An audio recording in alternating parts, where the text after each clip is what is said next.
বাংলাদেশেও ধর্মবাদী রাজনৈতিক দল ধর্ম ব্যাপকভাবে জনপ্রিয় হইতেছে, তরুণেরা দিনে ফিরতেছে, ইসলামী রাজনীতির শক্তি বাড়তেছে। হাসিনার পরাজয় সম্ভব হয়েছে কাদের জন্য? ইসলামপন্থীদের জন্য। এই ক্রেডিট আমি দেই নাই।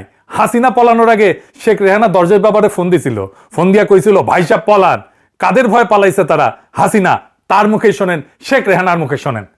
সারা দুনিয়ায় ডানপন্থার জোয়ার, আমেরিকায় ট্রাম্প, ইউরোপে উগ্র জাতীয়তাবাদ, ভারতে হিন্দুত্ববাদ, মোদি, ইসরায়েলে কট্টর ডান। আর সব জায়গায় একটা জিনিস ফিরে আসতেছে, সেটা হইতেছে ধর্মকে কেন্দ্র করে রাজনীতি। প্রগতিশীলরা কইবে ধর্ম রাজনীতিতে ঢুকিচ্ছে মানে সমাজ পিছাইতেছে। পশ্চাৎপদতা, অন্ধকার যুগ। ধর্মের রাজনীতি কি সবসময় সমাজকে পিছায়? হ্যাঁ, না, পেছায় না। কখনো কখনো সেটা মুক্তির স্বপ্ন দেখায়। আমরা আজকে আলোচনা করব সেটা। ধর্ম অনেক জায়গায় শোষণের নাম মুক্তির হাতিয়ার হয়েছে। আপনি ইরানের কথা ভাবেন, ল্যাটিন আমেরিকার কথা ভাবেন, আমরা এই আলাপে আসবো আবার পরে। ইরান কিভাবে বিপুল শক্তি নিয়ে উঠে দাঁড়াইছে সেটা তো দেখছেন আপনারা কয়েকদিন আগেই। বাংলাদেশেও ধর্মবাদী রাজনৈতিক দল ধর্ম ব্যাপকভাবে জনপ্রিয় হইতেছে, তরুণেরা দিনে ফিরতেছে, ইসলামী রাজনীতির শক্তি বাড়তেছে। হাসিনার পরাজয় সম্ভব হয়েছে কাদের জন্য? ইসলামপন্থীদের জন্য। এই ক্রেডিট আমি দেই নাই। হাসিনা পলানোর আগে শেখ রেহানা দরজার ব্যাপারে ফোন দিছিল, ফোন দিয়া কইছিল ভাই সাহেব পলান। কাদের ভয় পালাইছে তারা? হাসিনা। তার মুখে শোনেন, শেখ রেহানার মুখে শোনেন। এডিটর সাহেব শোনান। এক সেকেন্ডও দেরি করেন না, কারণ শম্পার বাসায় গেছে, ফটো তুলছে এবং চারিদিকে মানে সাদা ঝোপা পড়া দাঁড়িয়ালা, এই আর কি। তো ইউ শুড লিভ, মানে যত তাড়াতাড়ি সম্ভব। আর আমি কনভিন্স করতেছি যে মানে যা যা আসে ওইটা করবো আর কি। এখানে একদম থাকা সেফ না। তাহলে ও কি বলবে? মার্শাল ল ডিক্লেয়ার করতেছে না সে? ওইগুলো এখন কাম দেন না। You should leave immediately. Okay, শুনেছেন?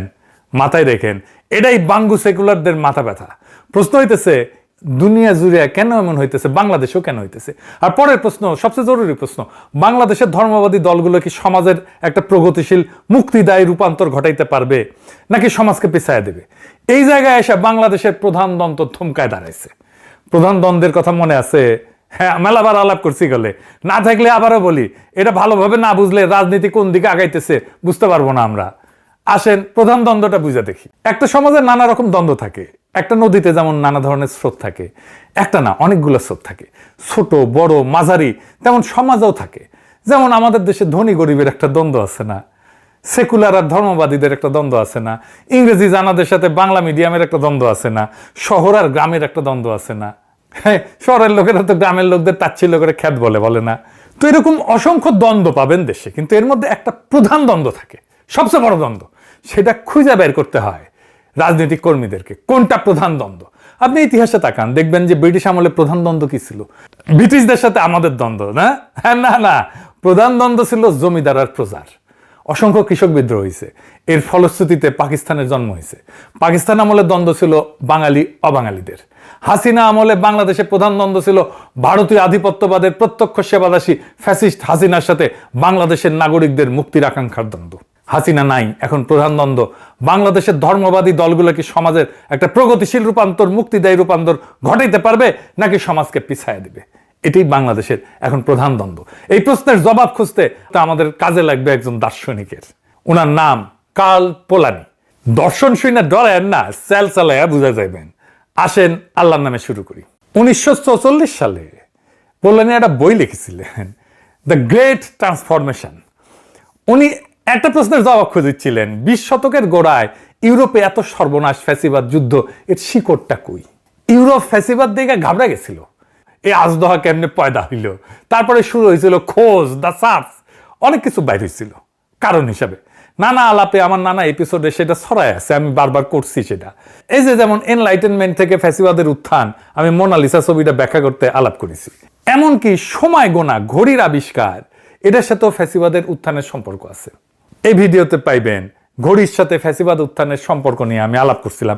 একটা বুক রিভিউ করতে যায়, হেনরি মিলারের ট্রপিক অফ ক্যান্সার নিয়ে আলাপ করতে যায়। ওই আলাপ প্রসঙ্গে আসছে কারণ হেনরি মিলারের ওই টপিক অফ ক্যান্সারের টাইমলেসনেস কথাটা ছিল। ওই টাইমলেসনেস বুঝাইতে যায় আমি এই ফ্যাসিবাদের সাথে ঘড়ির সম্পর্কটা আলাপ করছিলাম। তো পোলানি এই ফ্যাসিবাদের কারণটা খুঁজে পেয়েছিলেন অর্থনীতিতে, ইকোনমিতে। আমরা যখন রাজনীতিতে ঢুকছি তখন সিবি রাজনৈতিক ক্লাসে শিখাইতো ফ্যাসিবাদ আসছে অর্থনৈতিক সংকট থেকে, কিন্তু পোলানি পড়ার পরে বুঝলে আর পুরাই উল্টা বুঝাইছিল তখন হাঙ্কেরে সিবিবির লোকেরা, ওরাও বুঝে নাই, হাঙ্কেরাও বুঝাইতে পারে নাই, দূর পাঠাইছিল আর কি। বেগুলা হুইনা কমিউনিস্ট, তাই বুঝে দেখে নাই অর্থনীতির সংকটের সাথে ফ্যাসিবাদের সম্পর্ক কি, অর্থনীতির আসলে কোন সংকটের সাথে ফ্যাসিবাদের সম্পর্ক আছে। পোলানি অর্থনীতির সাথে ফ্যাসিবাদের সম্পর্কটা কিভাবে বুঝছিলেন, এটা বুঝলে ব্যাপক ফকফকা হয়ে যাবে। আসেন সেটা বুঝে দেখি। পোলানি ভাবছিলেন বাজারের সাথে সম্পর্ক। আসেন আমরা আরেকটু বুঝে দেখি। আমরা ভাবি যে মুক্ত বাজার একটা প্রাকৃতিক জিনিস, ছাইরা দিলে আপনা আপনি চলে, নদীর পানির মতো সেলসা লাইয়া। পোলানি কইলেন ভুল কথা, বাজার বানানো হয়, রাষ্ট্র জোর কইরা বানায়, আইন দিয়া বানায়, দরকার হলে লাঠি দিয়া বানায়। অবাধ বাজার মানেই সেটা পরিকল্পিত। আর বাজার যখন সমাজে ঢোকে সে তিনটা জিনিসকে পণ্য বানায়। তিনটা জিনিসকে মাথায় রাখেন, ভালো করে খেয়াল করেন, যে জিনিসগুলো আসলে পণ্য না, যেমন জমি, শ্রম আর টাকা। পোলানি কইলেন এই তিনটারে পুরাপুরি পণ্য বানাইলে সমাজ ভেঙে যায়।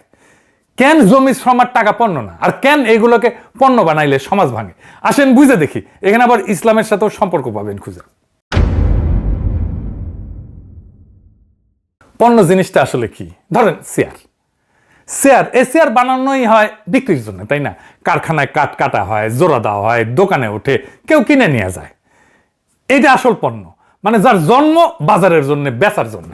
পোলানি কইলেন বাজার এমন তিনটা জিনিসকে পণ্য বানায় যেগুলো আসলে বিক্রির জন্য জন্মায় নাই, যেমন জমি, শ্রম, টাকা। এদের তিনি নাম দিয়েছিলেন কাল্পনিক পণ্য, মানে বাজার এদের পণ্যের মতো ব্যবহার করে, কিন্তু এরা আসলে পণ্য না। আর এখানে সর্বনাশের বীজ এক এক কইরা দেখি। ধরেন জমি, এটা তো প্রকৃতি, আল্লাহর দান, কারখানার মাল তো না। চেয়ার কারখানায় বানানো যায়, জমি বানানো যায় না। তো জমি হইল প্রকৃতি, মাটি, নদী, বন, বাতাস কোটি বছর ধরে আছে। মানুষ এটার উপরে জন্মায়, বাঁচে, মরে, কবরে যায়। আমাদের কবর হয় ওই মাটিতেই। এই জমিটারে যখন সেফ একটা প্লট, একটা দাম, একটা বিক্রয়যোগ্য মাল বানায় ফেলা হয়, তখন কি হয়? একটা গ্রাম ভাবেন, 14 পুলিশ ধরে মানুষ ওই মাটিতে চাষ করতেছে। হঠাৎ কোম্পানি এসে বেশি দাম দিয়ে জমি কিনলো, রিসোর্ট বানাইবে। কৃষক টাকা পেইলো ঠিকই, কিন্তু সে যাবে কই? চাষ ছাড়া তো সে আর কিছু জানে না, কৃষি ছাড়া তো কিছু জানে না। শহরের বস্তিতে গিয়ে দিন মজুর হইলো, তার ছেলে মেয়ে স্কুল ছাড়লো। যে জমিতে গ্রামের সবাই মাছ ধরতো সেটা কারখানার বর্জ্য হিসেবে পড়লো, সেটা মরলো। মাটি বিক্রি হইলো, কিন্তু মাটির সাথে বিক্রি হয়ে গেল একটা গোটা জীবনযাপন পদ্ধতি, একটা সম্প্রদায়, একটা প্রকৃতি। এইটা শেয়ার বিক্রির মতো না। শেয়ার হারাইলে আর একটা কেনা যায়। জমির সাথে বাঁধা জীবনটা একবার ভাঙলে সেটা আর জোড়া লাগে না। শ্রম, এটাও তো একটা মানুষের জীবন, আলাদা কোনো বস্তু না তো। শ্রম শুনতে মনে হয় একটা জিনিস যেটা কেনা বেচা যায়, কিন্তু শ্রম আসলে কি? শ্রম মানে একজন মানুষের সময়, তার শরীর, তার ঘাম, তার জীবনের ঘন্টাগুলা, তার স্বপ্নগুলা, তার বাইসে থাকা। শ্রমকে মানুষ থেকে আলাদা করা যায় না তো, কারণ শ্রম মানে মানুষটা নিজে।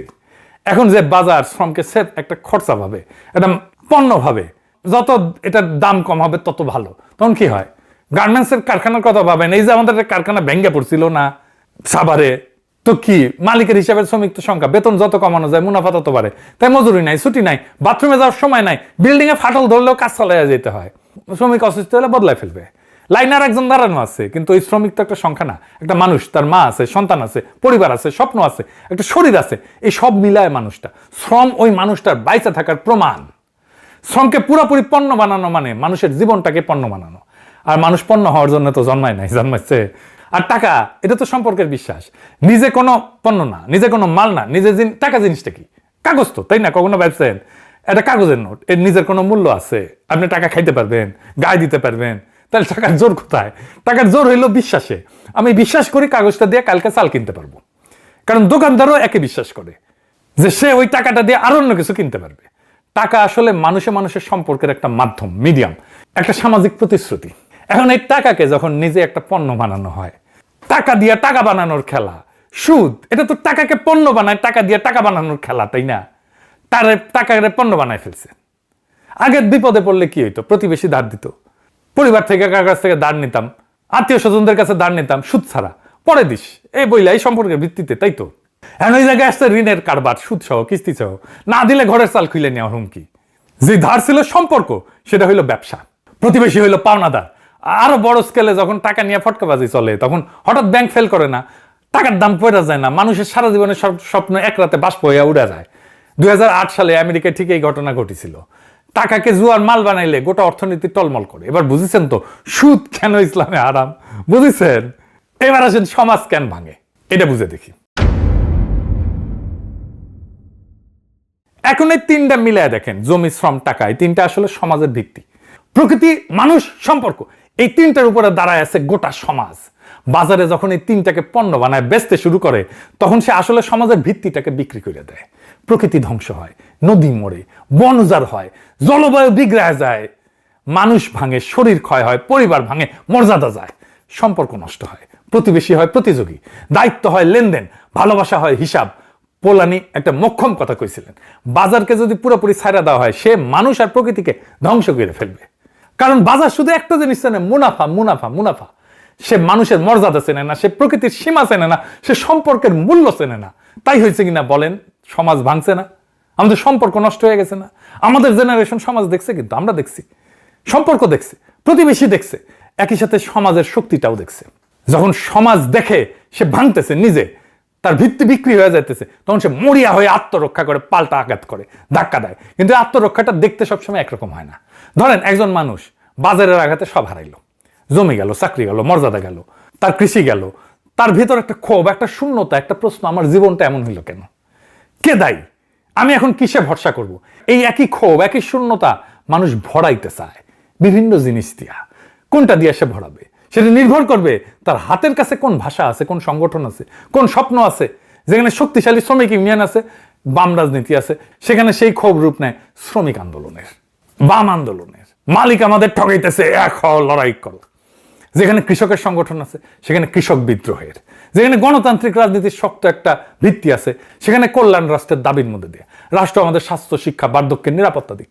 রাজনৈতিক দলগুলো যেখানে দুর্বল, যেখানে শ্রমিক কৃষকদের সংগঠন নাই, কিন্তু ধর্ম গভীর, মসজিদ, মাদ্রাসা সামাজিক প্রতিষ্ঠান হিসেবে শক্তিশালী, সেখানে সেই একই ক্ষোভ, একই কে আমাকে বাঁচাবে এই প্রশ্ন রূপ নেয় ধর্মের জাগরণের।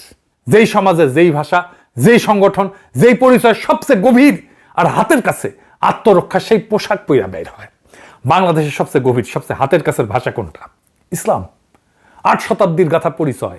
তাই বাংলাদেশে বাজারের ক্ষতের বিরুদ্ধে সমাজের আত্মরক্ষা প্রায় ইসলামের পোশাক পইরা বের হয়।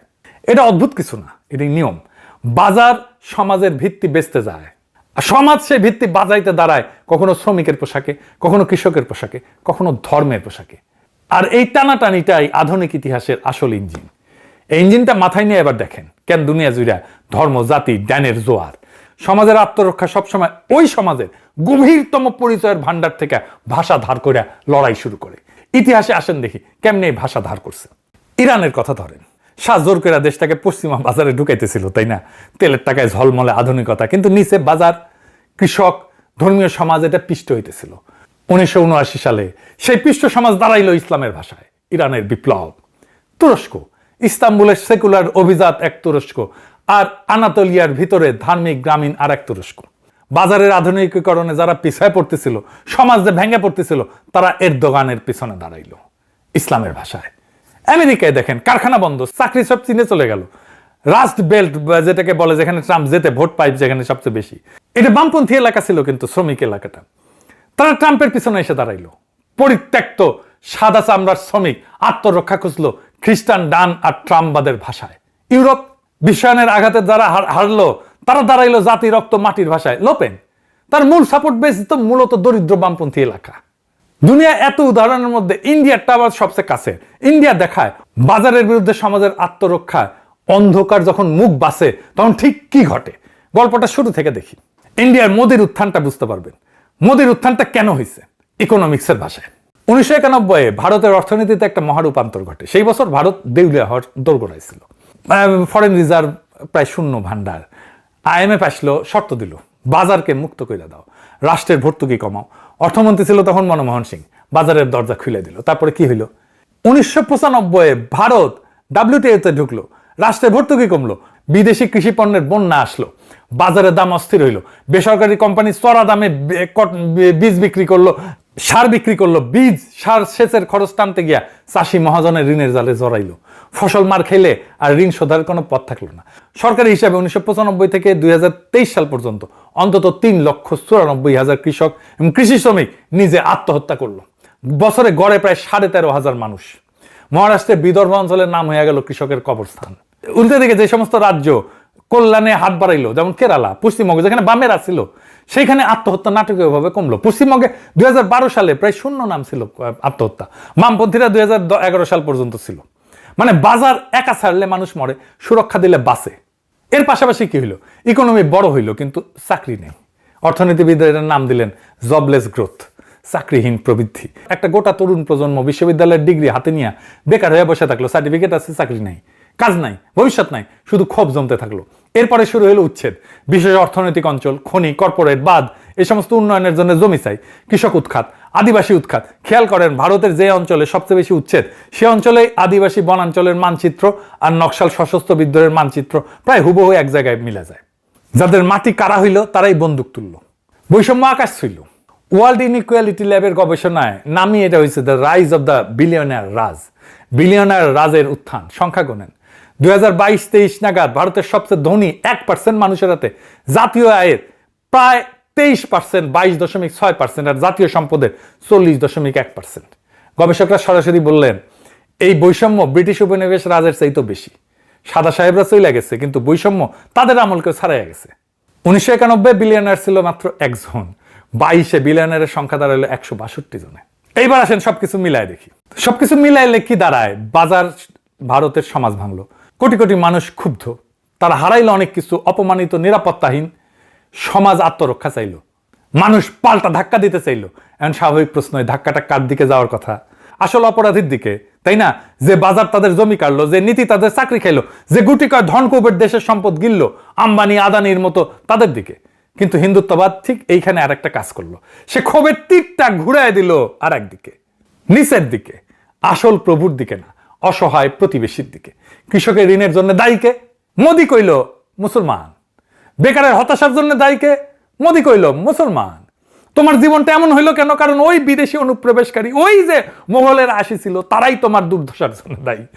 গরিবের জমা রাগটা সংখ্যালঘুর ঘাড়ে চাপায়া দেওয়া হইল, আর তার আসল প্রভু বাজার আর ধনকুবের নিরাপদে পার পেয়ে গেল। আমি অনুমান করে কইতেছি না, স্ট্যাটিস্টিক্সে আছে। ওই একই গবেষণায় দেখা যায় যে 2014 থেকে 2023, মানে হিন্দুত্ব যখন সবচেয়ে শক্তিশালী হইল, ঠিক সেই কালে সম্পদের কেন্দ্রীভবন সেন্ট্রালাইজড হইল সবচেয়ে তীব্র। মানুষের নজরে যখন সংখ্যালঘুর দিকে ঘোরানো ছিল তখন উপরের ধনীরা আরো ধনী হইল। বাজারের ক্ষতের বিরুদ্ধে সমাজ দাঁড়াইলো ঠিকই, কিন্তু সে দাঁড়ানো মুক্তি আনলো না, নতুন শিকল পড়াইল। 1930 সালে ইউরোপে ফ্যাসিবাদ যা ছিল, 21 শতকের ভারতে হিন্দুত্ববাদ তাই হইল। আবার দেখেন ল্যাটিন আমেরিকা, ল্যাটিন আমেরিকা ঠিক একই বাজারি শোষণ, কিন্তু এইখানে আত্মরক্ষা দাঁড়াইল ক্যাথলিক লিবারেশন থিওলজির ভাষায়, গরিবের পক্ষে, স্বৈরশাসক আর পুঁজির বিরুদ্ধে। বলিভিয়ায় খনি আর পানি বেসরকারীকরণের বিরুদ্ধে আদিবাসীরা দাঁড়াইল পাসা মামা ধারিত্রী মাতার ভাষায়। এখন আমার ক্ষুদ্র ভ্রাতা আর ভগিনীরা কবে পাসা মামা আবার কি দাদা, আর আমার এডিটর কবে এপিসোড ছোট করেন দাদা। হ্যাঁ, অনেক কমেন্টে বলেন এপিসোড ছোট করেন, কেমনে করব বলেন, অনেক কিছু কইতে হয়তো। আসেন দেখি পাসা মামা কি। পাসা মামা হইল আন্দিস পর্বত অঞ্চলের আদিবাসীদের কেচুয়া আর আইমারা জনগোষ্ঠীর একটা প্রাচীন দেবীর ধারণা। বলিভিয়া, পেরু, ইকুয়েডরের পাহাড়ি আদিবাসীরা হাজার হাজার বছর ধরে এই বিশ্বাস বহন করতেছে। এই শব্দটার মানে মোটামুটি ধরিত্রী মাতা বা বিশ্ব জননী, মাটি, প্রকৃতি, ফসল, পাহাড়, পানি সবকিছুর জননী। এইটা ঠিক আমরা আমাদের প্রকৃতি ধারণার মতো না। পাসা মামা নিছক জড় প্রকৃতি না, সে একজন জীবন্ত সত্তা যার সাথে মানুষের সম্পর্ক পারস্পরিক লেনা দেনার। মানুষ মাটি থেকে নেয়, তাই মাটিকে ফেরাইয়া দিতে হয় শ্রদ্ধা, যত্ন, ভারসাম্য। প্রকৃতি এইখানে মালিকানার বস্তু না, সম্পর্কের সঙ্গী। পোলেনি সেই কাল্পনিক পণ্য, মনে আছে না, জমি মানে প্রকৃতি। পোলেনি কইছিলেন জমি আসলে পণ্য না, কিন্তু বাজার তারে পণ্য বানায়। বলিভিয়ায় ঠিক এটাই ঘটলো, বহুজাতিক কোম্পানি আসলো খনি খুঁজতে, গ্যাস তুলতে, এমনকি পানি পর্যন্ত প্রাইভেটাইজেশন করতে, বেসরকারীকরণ করতে। প্রকৃতিকে, মাটিকে, পানিকে সেফ মুনাফার কাঁচামাল বানানো হইলো। আর এর বিরুদ্ধে আদিবাসীরা যখন দাঁড়াইলো, তারা কোন ভাষায় দাঁড়াইলো? তারা তো শ্রমিক ইউনিয়ন বা পরিবেশবাদী এনজিওর পশ্চিমা ভাষায় দাঁড়াইলো না, তারা দাঁড়াইলো নিজেদের গভীরতম পরিচয়ের ভাষায়। তোমরা পাসা মামাকে বিক্রি করতে পারো না, ধরিত্রী মাতা পণ্য না। 2000 সালে বলিভিয়ার কোচাবাম্বা শহরে পানি সরবরাহ একটা বিদেশি কোম্পানি হাতে তুলে দিছিল, প্রাইভেটাইজ করছিল। পানির দাম আকাশে উঠলো, গরিব মানুষ বৃষ্টির পানিও ধরে রাখতে পারতো না, নিষিদ্ধ ছিল। সাধারণ মানুষ, আদিবাসী কৃষক রাস্তায় নামলো, বিদ্রোহ করলো। শেষে সরকার পিছু উঠতে বাধ্য হইল, বেসরকারীকরণ বাতিল হইল। এইটা দুনিয়া জুড়ে বাজার বিরোধী আন্দোলনের একটা আইকনিক ঘটনা হয়ে থাকলো। এই আন্দোলনের নেতাই ছিল এভো মোরালেস। এরপরে সে বলিভিয়ার প্রথম আদিবাসী প্রেসিডেন্ট হইল। এমনকি 2009 সালে বলিভিয়ার নতুন সংবিধানে পাসামামা আর প্রকৃতির অধিকার আইনে স্বীকৃতি পাইল। প্রকৃতিকে আইনগত অধিকার আলা সত্তা হিসেবে গণ্য করা হয়েছে। দুনিয়ায় বিরল, আর কোথাও হয় নাই। কত প্রগতিশীল দেখেন। তাহলে প্যাটার্নটা কিভাবে মেলে দেখেন। ইঞ্জিনে কি বাজার প্রকৃতিকে পণ্য বানাইতে চাইলো, আর আত্মরক্ষা দাঁড়াইলো সেই সমাজের গভীরতম পরিচয়ের ভাষায়। বাংলাদেশে যেমন ইসলাম, বলিভিয়ায় তেমনি পাসামামা আদিবাসী ঐতিহ্য। বাজারের আঘাত, কিন্তু ভাষা আলাদা। যেই সমাজে যেই পরিচয় সবচেয়ে গভীর, সবচেয়ে হাতের কাছে, সেটা ধইরা লড়াইটা দাঁড়ায়। ইরানে ইসলাম, ভারতে হিন্দুত্ব, আমেরিকায় খ্রিস্টান পরিচয়, ল্যাটিন আমেরিকায় ক্যাথলিক পরিচয়, বলিভিয়ায় আদিবাসী ঐতিহ্য। তাহলে বাংলাদেশে কোন ভাষা? অবশ্যই ইসলাম। 8 শতাব্দীর গাথা পরিচয়, যে ভাষায় তিতুমির জমিদার বাজারের বিরুদ্ধে বাঁশের কেল্লা করছিল, ফারাইজিরা কৃষকের পক্ষে দাঁড়াইছিল, সেই একই ভাষা আজকে ফিরে আসতেছে। মানে বাংলাদেশে ইসলামী জাগরণ কোনো বিচ্ছিন্ন ঘটনা না, ধর্মান্ধতাও না, সৌদি টাকার ষড়যন্ত্র না। এটা একটা বৈশ্বিক নিয়মের অংশ, একটা ভাঙা সমাজের ন্যায্য আর্তনাদ, যেটা তার নিজের গভীরতম ভাষা ইসলাম সেইটা খুঁজে পেয়েছে। এইটারে ঠেকাইতে পারবে না বাঙ্গু সেকুলারেরা। এইটা ইতিহাসের অনিবার্য গতিপথ। কিন্তু বাংলাদেশের ইসলামী শক্তি কোন অভিমুখে বাজার বিরোধী লড়াই নিয়ে যাবে সেটা এখনো পরিষ্কার না। যদি ল্যাটিন আমেরিকার মতো মুক্তির পথে যায় তাহলে স্বাগতম, আর ইন্ডিয়ার মতো যদি অন্ধকারের পথে যায় তাহলে আমাদের দুর্ভাগ্য। কিন্তু যেই রাস্তাতেই যাক, বাঙ্গু এলিটদের সেকুলার লিবারাল রাজনীতির আয়ু আর বেশি দিন নাই। আমাদের কাজ হইতেছে আমাদের আজকের আগামীর লড়াইটাকে মুক্তির পথে চালিত করা, এই পথে অগ্রসর করা। এছাড়া আমাদের কোনো উপায় নাই। সেই পথেই অগ্রসর করাইতে হবে, কারণ ওই পথেই আমাদের আজাদি। ইনকিলাব জিন্দাবাদ, আজাদি জিন্দাবাদ।